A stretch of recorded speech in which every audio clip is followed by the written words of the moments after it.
할렐루야. 네, 오늘도 좋은 날입니다. 우리 기도를 통해서 하나님이 이미 예비하신 그 축복들이 우리 믿음 안으로 누려지고 있습니다. 우리 계시록 22장 이제 마지막이죠. 결론 이야기만 남았습니다. 22장 6절부터 마지막 9절까지 그냥 결론에 대한 여러 가지 내용이 기록되어 있습니다. 6절 먼저 합독하면, 또 그가 내게 말하기를 이 말은 신실하고 참된지라 주 곧 선지자들의 영의 하나님이 그들의 종들에게 반드시 속히 되어질 일을 보이시려고 그의 천사를 보내셨도다. 아멘. 여기 보면 그의 천사를 보냈다. 누가 그의 천사를 보냈냐면 바로 곧 선지자들의 영의 하나님, 바로 이분은 바로 우리 주 예수님이신 줄 믿습니다. 그러니까 지금까지 선지자를 통해서 기록된 구약, 신약의 모든 예언의 말씀들을 바로 여기 바로 선지자들의 영의 하나님 우리 주 예수님이 이것을 보내주셨다. 그래서 성경에 기록된 모든 말씀들은 바로 주 예수께서 우리에게 주신 말씀이라고 볼 수 있습니다. 특별히 이제 이 모든 말씀들은 실제로 누굴 위해서 주냐면 이 시대에 교회를 위해서 이 말씀을 주시는 겁니다. 왜냐하면 16절 같은 경우에 보면 이런 말씀이 기록되어 있어요. 16절 같은 거 보면 나 예수는 교회를 위하여 내 사자를 보내어 이것을 너희에게 증언하게 하였노라. 이렇게 말씀합니다. 나 예수는, 그러니까 누가 이게 선지자들의 영은 주 예수를 말씀하고, 선지자들의 영의 하나님은 그 다음에 누굴 위해서? 교회들을 위하여. 그러니까 이 모든 이 말씀을, 축복의 말씀, 예언의 말씀을 받으려면 우리가 교회 안에 있어야 된다. 이러한 의미를 우리가 이해를 해야 될 것이다. 그래서 왜냐하면 이 모든 말씀은 교회를 위해서 주신 것이고, 우리가 교회 안에, 영 안에, 또 우리 생명 안에 그리스도와 우리 모든 성도들과 하나 안에 있을 때 우리가 이 음성을, 이 말씀을 축복으로 우리가 받을 수 있게 될 줄 믿습니다. 이 말씀들이 이제 첫 번째 내용은 경고지요. 내가 곧 오겠다. 그래서 한 7절에 기록하죠. 보라, 내가 속히 오리니 이 두루마리의 예언의 말씀을 지키는 자는 복이 있으리라 하더라. 여러분, 그러니까 우리 주님께서 속히 온다는 말씀을 반복적으로 3번 이상 합니다. 그러니까 보라, 내가 속히 올 것이다. 그리고 나서 12절에도 똑같은 말씀이, 보라, 내가 속히 오리니 내가 줄 상이 내게 있어. 이렇게 말합니다. 내가 속히 오겠다. 이렇게 말씀하고, 또 20절에도 한 번 더 말씀하시는데 20절에 보니까 이것들을 증언하신 이가 이르시되 내가 진실로 속히 오리라 하시거늘. 그러니까 우리 주님께서 경고하죠. 내가 이제 속히 오겠다. 이렇게 반복적으로. 우리는 아직까지도 주님이 2000년 전에 승천하시면서 내가 곧 온다고 말씀하셨는데 시간적인 어떤 차이가 있다고 느끼지만 성경에는 늘 기록되어 있죠. 그러니까 우리 주님은 1000년이 하루가 왔다. 그러니까 그분은 이틀밖에 안 지난 거예요, 사실이요. 우리는 볼 때는 2000년이 길게 느껴지지만, 그래서 그분이 이제 드디어 오실 때가 됐다는 것을 우리가 분명히 알아야 될 것이고, 또 지금까지 참아 오셨기 때문에 오실 시간이 또 별로 남지 않았습니다. 많이 지나갔으니까 끝이죠. 지금이 이 마지막 종말 중에 끝인 줄 믿습니다. 특별히 7절에 뒤에 보니까 이 두루마리의 예언의 말씀을 지키는 자는 뭐가 있어요? 복이 있으리라 하더라. 실제로 우리 주님께서 우리에게 복을 주신 하나님인데 진정한 참된 복이 무엇이냐? 그것은 다른 것이 아니라 바로 이 예언의 말씀을 지키는 자가 진짜 복을 받는 것이다. 우리가 생활 속에 가정이나 직장이나 자녀나 이런 생활 속에 어떠한 여유와 부유함을 가진 것도 축복처럼 느끼지만 참된 복은 바로 이 예언의 말씀을 지키는 자, 주님이 다시 오시면 이 말씀이 깨달아지고 믿어지고 누려지는 그런 사람들이 참된 복을 받은 줄 믿습니다. 그래서 이 새벽에 참여하는 여러분들은 제가 봐도 어떤 사람이에요? 복을 받은 사람입니다.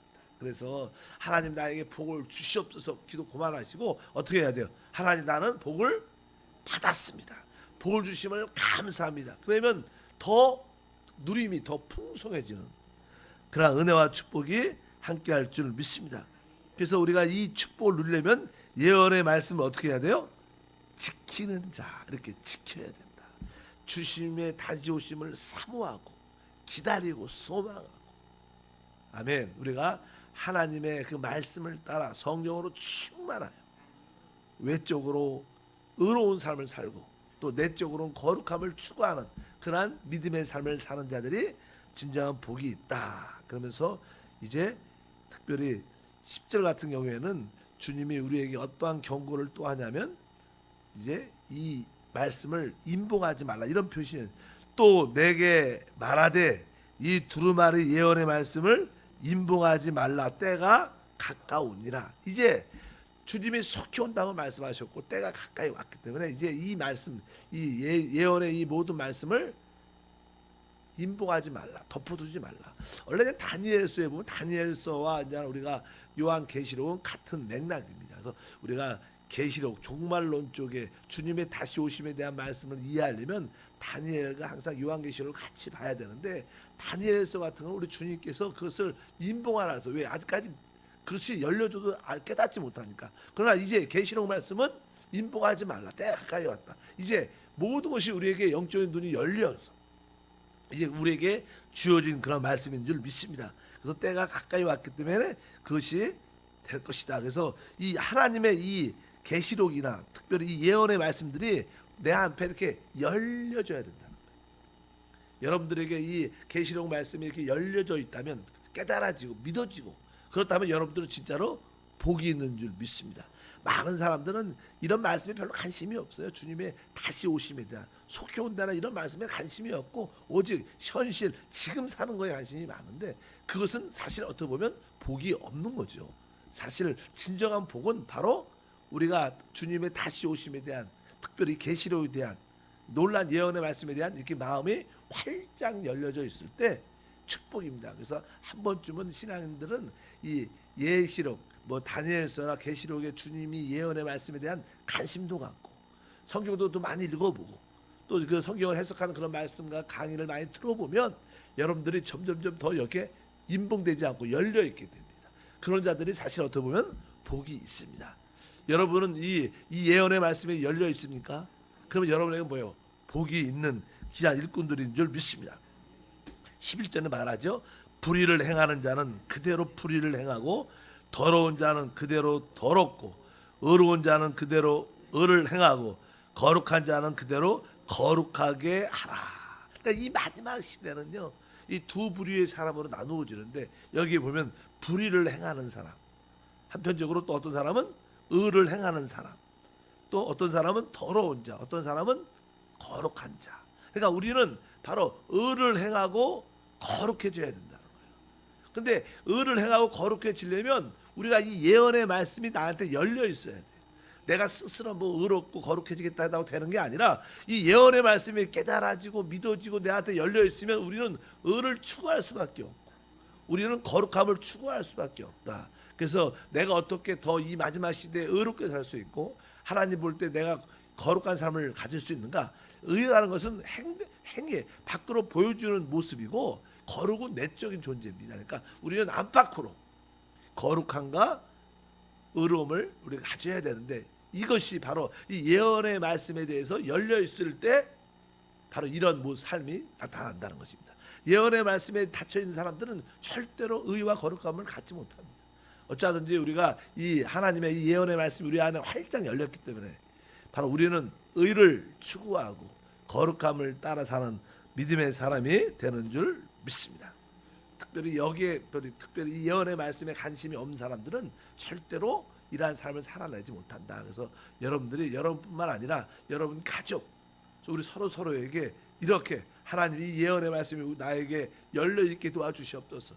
어떤 분들은 하나님의 말씀을 들어도요, 일반적인 말씀을 들어도 깨닫지 못하고 특별히 이 예언의 말씀, 계시록 같은 말씀을 들으면 더 관심이 없어요.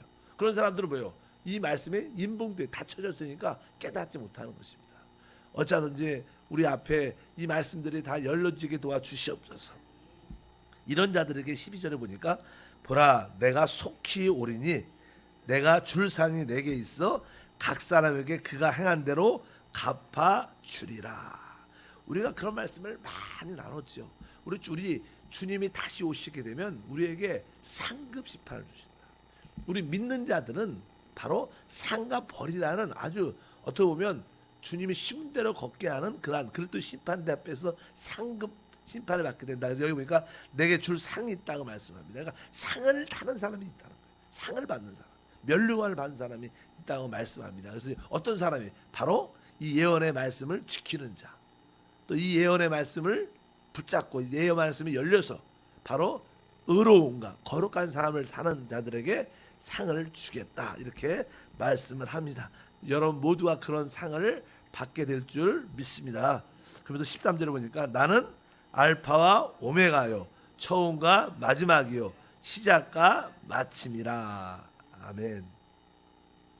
여기 우리가 알다시피 알파와 오메가, 이렇게 라틴 말로 이렇게 알파와 오메가, 우리 뭐 이렇게 알파벳이, 영어도 알파벳이 이렇게 알파벳인데, 이게 알파 오메가는요, 이게 성경에 또 문자들이 글자들이 알파 오메가로 막 조합이 된 글씨가 써지지 않습니까? 이 하나님이 여기에 성경에 기록된 모든 말씀이 다 어떻게 해요? 이루어진다. 그런 뜻이 포함되어 있고, 바로 알파 오메가 성경에 기록된 모든 말씀의 내용이 바로 하나님 자신이고 하나님이 이루신다는 그런 뜻을 갖고 있고요. 그 다음에 처음과 마지막이다. 그러니까 우리 주님이 처음과 마지막이라는 뜻은 우리 주님이 모든 것의 시작이라는 거예요. 그러니까 그 예수님 전에는 아무것도 없었고 후에도 아무것도 없을 거라. 믿으시면 아멘. 그러니까 그분만이 있어야 그분 안에 모든 것이 시작이니까, 그분이 없으면 시작도 끝도 없는 겁니다.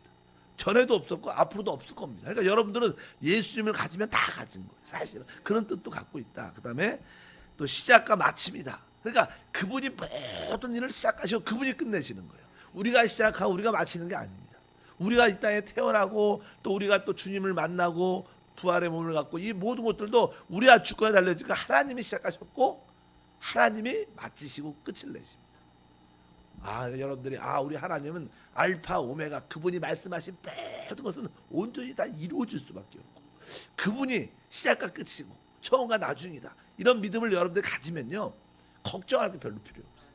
믿으시면 아멘. 바로 여러분의 시작과 끝은 누구예요? 그분이니까 내가 해결을 하려고 그러면 우리가 너무나 염려와 스트레스, 두려움이 있겠지만 바로 우리 주님이 바로 알파 오메가고 그분이 처음이고 나중이고 그분이 시작하시고 끝을 맺는 분도 그분이다. 여러분 삶 속에 여러 가지 어렵고 복잡한 일들이 생길지라도 다시 한번 우리 주님을 바라봐야 됩니다. 나는 아무것도 아니지만 주님이 모든 것입니다.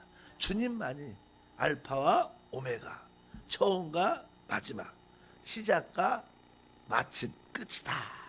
이런 말씀을 사실 우리가 잘 이해하면요, 우리 안에 평강과 안식과 기쁨이 있게 됩니다. 맞아. 주님이 하시는데, 그분이 시작하셨는데, 그분이 끝이 나니까.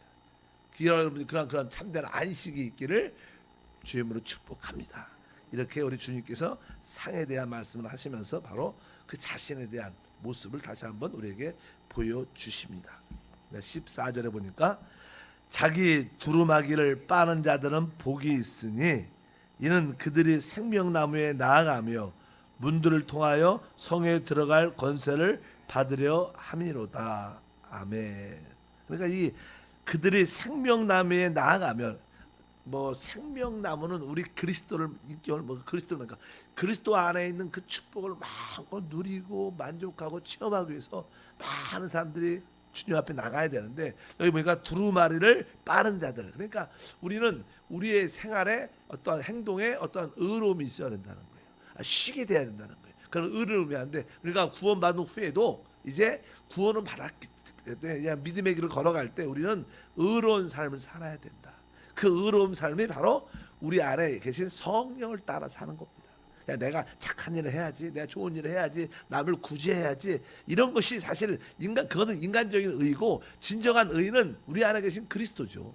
우리가 그리스도를 따라 살면, 성령을 따라 살면 여러분들은 당연한 그런 의로운 삶을 살 수밖에 없어요. 그것이 우리의 신앙의 모습인 줄 믿습니다. 그래서 자기 두루마리를 빠는 자는 복이 있다, 이렇게 말씀을 합니다. 그래서 생명나무와 항상 이 하나님의 이 거룩한 성에 참여하는 축복. 어제도 그런 말씀을 잠시 드렸었는데 19절에 보면요. 중간에 봐도 이 두루마리에 기록된 생명나무와 및 거룩한 성에 참여함을 이렇게 참여한다니까 생명나무와 거룩한 성에 뭐래요? 참여한다. 참여한다는 것은 그것을 누리고 그것을 간다는 뜻을 말해요. 참여한다는 것은 여러분들이 그것을 맛보고 누리고 체험한다는 뜻을 갖고 있습니다. 그러니까 여러분들이 생명나무를 마음껏 누려야 되고 또 거룩한 성을 마음껏 누려야 된다. 근데 거룩한 성이라는 것은 뭐 어제 말씀인 것처럼 다른 것이 아니라 바로 거룩한 성은 하나님과 구속받은 바로 우리와의 연합체입니다. 공동생활에 사람은 혼자 살지 않죠. 사람은 요즘에는 저는 사람과의 관계가 어렵기 때문에 사람들은 반려견 같은 걸 늘 갖고 있죠. 그래갖고 요즘에 이게 들어보니까 그것이 좀 심각할 정도로 심각하다고 표현하면 좀 섭섭할 수도 있겠지만 아니 신문에 그렇게 나왔어요. 뭐 그냥 자기가 이렇게 늘 같이 이렇게 반려했던 견이 죽으니까 너무 외로워서 너무나 슬퍼하고 자살을 했다고. 그냥 너무 애정을 우리가 올바른 데 쏟아내요. 우리의 사람은요 사랑을 받고 사랑해야 돼. 근데 사람들은 자꾸만 남들에게 미움과 배반하고 증오가 있으니까 상처를 받게 돼. 사랑을 해도 상처를 받으니까 사람들을 사랑하는 게 두려운 거예요. 그러나 우리 개들은 아주 충성한 그들의 사랑은 변치 않으니까 거기서 사실 진짜 충성된 사랑은 하나님의 사랑이에요. 하나님과 깊은 사랑을 가져야 하는데 그런 사랑을 표출되지 못하고 그러니까 그냥 그 반려견이 죽으니까 너무 고통스럽고 힘드니까 자살했다. 이 얘기 보고 너무 심각하게 그러면 안 됩니다. 그냥 우리가 건강으로 또 이렇게 즐거움으로 또 행복으로 이렇게 하지만 우리의 진정한 사랑은 사람이 돼야 된다. 믿으시면 아멘. 그래서 여러분들이 이 공동체 안에 들어와서 서로 사랑하고 서로 돕고 기도해주고 같이 기뻐하고 같이 울어주고 그럴 때 거기에 진정한 뭐가 있어요? 만족과 축복이 있는 줄 믿습니다. 우리는 여기서는 맛을 보지만 다음에 가면 하나님과 우리 또 우리끼리 또 아주 충만한 역사를 여러분들이 교회 생활을 할 때 가장 행복할 때가 있었을 거예요. 더 지금도 행복하겠지만 더 행복할 때 최고 행복을 그곳에서 하나님과 우리 형제들과 다 함께 변화된 영광스러운 모습으로 또 온 땅과 온 우주를 다스리면서 최고의 공동체의 삶을 살면 얼마나 재밌겠습니까? 여러분들이 그런 믿음을 그것이 바로 오늘 말씀해 드리는 뒤에 거룩한 성에 참여하는 것이다. 거룩한 성에 참여하는 것이 얼마나 큰 축복인데 우리가 생명나무 그리스도를 체험하기도 하지만 또 전체적인 공동체 하나님과 하나 된 또 우리끼리 서로 하나 된 그런 놀라운 축복의 삶을 마음껏 누리는 역사가 함께하기를 축복합니다. 그리고 나서 그냥 15절에 보면 이제 멸망에 대한 경고가 또 있죠. 읽어보니까 개들과 점술가들과 음행하는 자들과 살인자들과 우상 숭배자들과 및 거짓말을 좋아하며 지어내는 자는 다 성 밖에 있으리라. 아까 말씀드린 것처럼 이 예루살렘 새 하늘과 새 땅과 새 예루살렘 성의 또 밖에는 이 쓰레기통 우주의 쓰레기통인데 그것을 뭐냐면 불못이라고 기록되어 있어요. 지옥이라 그러죠. 지금 죽으면 사람들은 지옥 가지는 않죠. 고통의 장소에 가죠. 진짜 지옥은 몸을 부활시킨 다음에 몸을 가진 다음에 던져지는 것이 불못입니다. 지금은 영과 혼이 고통만 당하는 거죠. 그러나 나중에 주님이 다시 오실 때 모든 사람들은 부활의 몸을 갖게 됩니다.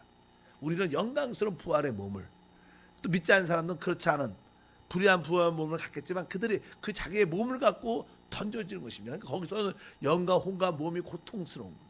지금이야 뭐 사람이 죽으면 영과 혼이 뭔가 분리가 되니까 영과 혼 쪽으로만 고통을 받아야지만 그때는 실제적으로 또 이러한 몸의 고통도 같이 따를 것이다. 근데 그것이 불못인데 그래서 이런 자들은 다 성 밖에 다시는 그 거룩한 성에 참여하지 못할 법을 영원히 심판을 받을 것이다. 이렇게 말씀을 여기 기록되어 있어요. 그래서 개들과 점수가들과 음행하는 자들과 살인자들과 우상 숭배자들과 및 거짓말을 좋아하며 지어내는 모든 자들은 다 이런 보통 믿지 않는 사람들은 이렇게 표현하죠. 사실 뭐 믿는 사람도 인간적으로 볼 때는 착한 사람도 있겠지만 그런 의미는 아니고 일단은 하나님 볼 때는 이러한 자들은 다 멸망을 받게 될 것이다. 그러면서 16절 읽어보니까 나 예수는 교회들을 위하여 내 사자를 보내어 이것들을 너희에게 증언하게 하였노라. 나는 다윗의 뿌리요 자손이니 곧 광명한 새벽별이라 하시더라. 여기 뒤에 보니까 나는 다윗의 뿌리요 자손이니, 우리 주님은 놀라운 분이죠. 그러니까 우리에게 예수님이 제자들과 대화할 때, 또 바리새인들과 대화할 때 아브라함에 대한 그런 이야기를 쭉 이야기하다가 바로 그들이 물어보죠. 내가 아브라함 이전에 있었다, 이런 말을 하니까 그들이 깜빡 놀라고, 네가 나이가 50밖에 안 된 것 같아, 무슨 아브라함 이전에 있었냐, 그런 얘기를 하네. 이렇게 보니까 우리 주님은요, 하나님으로서 사람으로서 두 가지 신분이 계시기 때문에 그분은 하나님으로서는 모든 것의 근원이 되십니다. 그분이 뿌리지요, 뿌리. 그러니까 여기 보니까 다윗의 뿌리. 그리고 나서 그분은 또 사람으로 오셨을 때는 그분은 또 다윗의 후손이 되죠. 자녀가 되고 이게 자손이 된다는 그런 뜻을 갖고 있으니까 여기서 보면 우리 주님은 그런 뜻이구나. 그분은 신성에 있어서는 그분은 모든 거의 근원이시고, 그러나 그분은 인성에 있어서는 바로 다윗의 후손으로 이 땅에 오신 분이시다, 이런 뜻으로 다윗의 뿌리와 자손의 설명을 하고, 또 광명한 새벽별이라. 실제로 우리 주님은요, 새벽별이라는 것은 새벽이 될 때 아주 밝게 떠오르는 별을 의미하는데, 바로 이것은 이기는 자들만 볼 수 있는 축복이에요. 보통 일반적인 주님이 재림하실 때, 이 땅에 공중 지상 재림을 하실 때는요, 그분이 의로운 해처럼 오실 겁니다. 다 볼 겁니다. 그러나 그분이 비밀스러운 공중 재림하실 때는 아주 깨어 있는 자만 볼 수 있는 거예요. 이기는 자만 볼 수 있다는 거예요. 그러니까 여러분에게는 우리 주님은 새벽별이 되시. 왜? 이기는 자들만 볼 수 있는 축복이. 그러나 그냥 공개적으로 오실 때는 다 해처럼 다 보게 되죠. 여러분들, 우리는 해처럼 볼 뿐만 아니라 우리는 그분을 새벽별로 볼 수 있는, 이기는 자가만 볼 수 있는 그런 새벽별이신 주님을 누리길 주임으로 축복합니다. 이렇게 말씀을 합니다. 그래서 여러분들이 기도할 때마다 하나님, 나에게 이게 새벽별로 나타내 주셔서 감사합니다. 이기는 자가 되게 하심을 감사합니다. 그러한 믿음의 고백이 우리 가운데 함께 해야 될 것입니다. 오늘 여기까지 하겠습니다. 하나님 아버지 감사합니다. 다시 한번 우리가 이 예언의 말씀을 지키는 자가 참으로 복이 있는 것을 깨닫고, 이 예언의 말씀이 우리 안에 활짝 열려지게 도와주셔서 우리가 의롭고 거룩함을 갖도록 축복해 주시옵소서. 무엇보다도 우리 주님을 이런 새벽에 미명에 볼 수 있는, 새벽별로 볼 수 있는 이기는 자를 되게 도와주시옵소서. 이렇게 성전과 가정에서 새벽을 깨우는 일꾼을 보내주심을 감사합니다. 우리의 기도를 통하여 하나님의 말씀이 온전히 이 땅에 이루어지게 하시고, 우리 모든 성도들 생명나무와 바로 예루살렘 성에 참여하는 복을 얻게 하옵소서. 주 예수 이름으로 기도함나이다. 아멘.